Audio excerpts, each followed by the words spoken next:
și... Rivaldinho!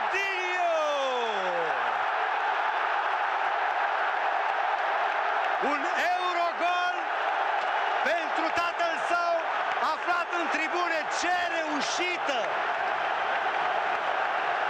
Minutul 54 aduce un golazo. Bucuria lui Rivaldo.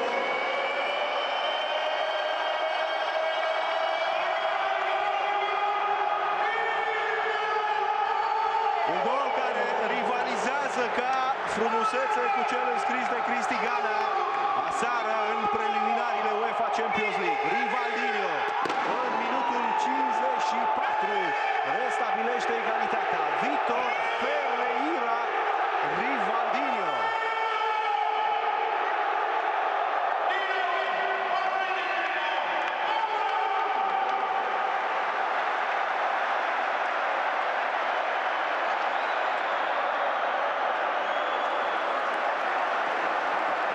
Contra se agită